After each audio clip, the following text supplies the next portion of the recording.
भाजीपाल्याची कविता.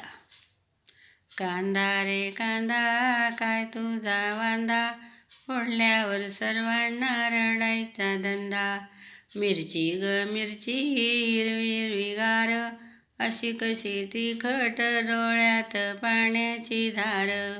वांगा रे वांग दिसतं चांगलं चांगलं, हात लावला तुला बोटाला चावलं.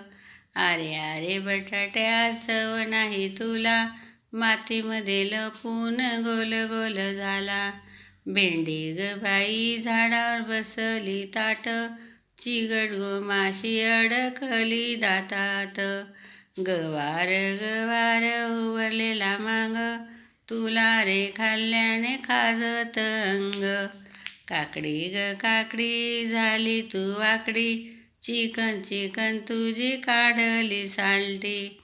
अरे अरे टमाट्या तुझा रंग लाल लाल, चिरताना पोटातून पाणी खाली आलं. अरे अरे शेवगा शेंग हातभर, मधी रे पोकळ तुझ्या अंगाची काढली सालवर. अरे अरे वटाण्या तू उगरा उगरा, भाजीच्या पातिल्यात फिरतो घराघरा. अरे अरे हरभऱ्या तुला आली रे मोड, जिभेला आली चव पण मोडली खोड. अरे अरे लिंबू तुझा रंग रे पिवळा, सर्व भाज्यांवर तुला निपळला. सर्व भाज्यांवर तुला निपळला. भाजीपाल्याची कविता. माझी कविताला लाईक करा.